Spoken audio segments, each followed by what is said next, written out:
the Raisul Munafiqeen, the chief of the Munafiqeen, he didn't declare him to be a Munafiq. So that is the practice of the Prophet ﷺ. But we know that at least he knew who is a Munafiq.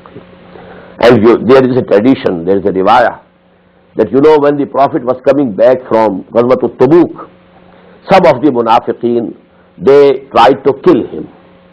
They ambushed him when he was passing through a very narrow, what should we call, valley. On both sides were mountains, and there was a very narrow, valley from which the Prophet ﷺ was passing. And there were some people with him. About 12 persons they attacked in the darkness of the night. But Allah subhanahu wa ta'ala saved the Prophet ﷺ. But then the Prophet told, although nobody could see those people, it was all dark and they had covered their faces and heads with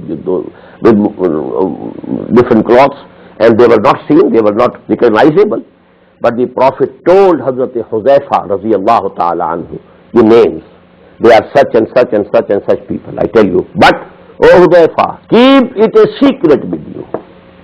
Never disclose this secret to anybody. Why? Because I have told you that Munafiq is not a legal entity. It's actually the internal condition of a person. The Prophet could know it by wahi, but none else can know it. And when that window of wahi has been closed, after the institution of wahi having coming to an end in the prophethood of Muhammad sallallahu alaihi wasallam, now we cannot declare anybody a Munafiq. But it doesn't mean that Nifaaq has finished up and it is no more there. Nifaaq is there, the disease is there, but we can't declare any particular person to be Munafiq. So it is a partial truth that Nifaaq was confined in this way, in this meaning, to the days of the Prophet ﷺ, that he could declare anybody to be a Munafiq, although he didn't, but he could. But after him, we cannot say about any particular person that he is a Munafiq. But the second, misconception, which if each one of us speaks down into his heart, he will find that we have got that misconception. And that is, we are safe from Nifaaq. How can we have Nifaaq? We are Muslims. We are not Munafiqs. Whenever we read Quran and we are reciting the ayat regarding Munafiqeen, we never tremble. We never think that they can be applicable to us. This is the biggest misconception, and let me quote here, two incidents and a saying of the Prophet sallallahu alaihi wasallam, which can remove this misunderstanding and misconception very easily. Number one, a Sahabi, one of the Ansari Sahaba, Hazrat Hanzala radiyallahu ta'ala anhu. Once it so happened, he came out of his house. He was very nervous. And he was saying, Nafaqa Hanzala, Nafaqa Hanzala, Nafaqa Hanzala. Hanzala has gone Munafiq. Hanzala has become Munafiq. Hanzala has become Munafiq. He was in a special condition at that time. He met Hazrat Abu Bakr radiyallahu ta'ala on his way. Hazrat Abu Bakr asked him, what's the matter, Hanzala? What are you saying? How do you say you have become a Munafiq? He said, I feel that when I am in the company of the Prophet, in his presence, the condition of my iman, the condition of my heart is somewhat different. But when I come to my home and family, and I am attending to my business or something, other activities, then that condition is no more. I feel there is a difference. This is Nifaaq. Hazrat Abu Bakr radiyallahu ta'ala anhu could tell him that this is not Nifaaq, and this is a natural thing. But he decided to take him to the Prophet sallallahu alaihi wasallam, so that the real, thing and real teaching comes from the tongue of the Prophet himself sallallahu alaihi wasallam. And Hazrat Abu Bakr said, oh Hanzala, if it is that, but I also feel the same thing. When we are in the presence of the Prophet sallallahu alaihi wasallam, our condition, our hearts, as if we are seeing with our own eyes the Jannah and the Nar. But when we go to our business, our homes, that condition doesn't persist. So that condition is with me also. So let us go to the Prophet sallallahu alaihi wasallam and ask him what's the matter, what's the reality. They went there and Hazrat Hanzala narrated, and then the Prophet said, no, Hanzala, it's not Nifaaq. Your condition that you have and experience in my presence, it cannot be permanent.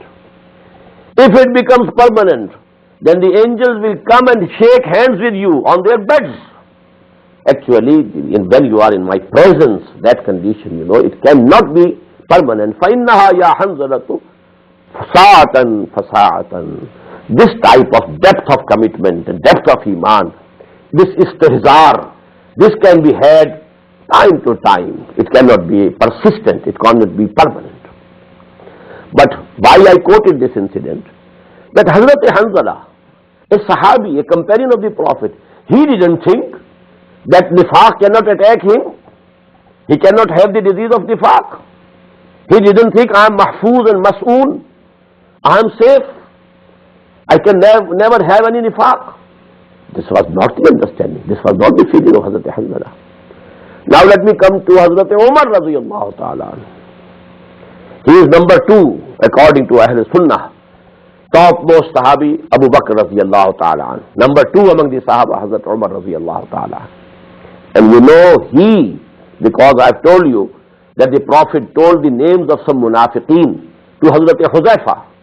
Once he went to Huzaifa radiyallahu ta'ala anhuma, and he asked him, in the name of Allah, I ask you, O Huzaifa, tell me, was my name also included in those names of Munafiqeen about whom the Prophet told you?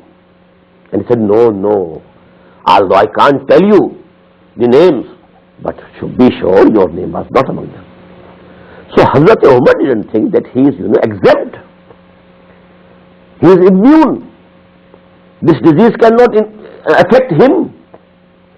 So how come we are absolutely sure we cannot have Nifaaq? And now let me give you the hadith. Once the Prophet said, sallallahu alayhi wa sallam, ma aminahu illa munafiqun wa ma khafahu illa Momin. It's only the Momin who fears lest this disease should affect him. And it's only the Munafiq who thinks he is immune from that disease. Ma aminahu illa munafiqun. Nobody thinks himself safe and immune from this disease except the Munafiq himself. And nobody has the fear of Nifaaq lest it should attack him except a Momin. And it's very logical, If there is some traveler, you just imagine the travelers of the past, people going on foot or on horsebacks or on camelbacks traveling, and they had their money or cash with them. Now if night fell and person, he's sleeping, he was always half asleep only. He was conscious lest somebody comes and steals his money. But who doesn't have any money? Well, he could sleep. He could enjoy a very, very sound sleep. There is a very beautiful couplet in Urdu from Ghalib. Raha khatka na chori ka, dua deta hu rahzan ko. Once the robbers have robbed me, I have nothing now. So I have nothing to fear now. Now I can sleep, I can have a very sound sleep because there is no danger of any theft. Because all that I had has gone. So and now I can, enjoy very sound and deep sleep. Raha khatka na chori ka, dua deta hu rahzan ko. So actually, whosoever has some iman, he will fear lest he loses this iman. Whosoever doesn't have any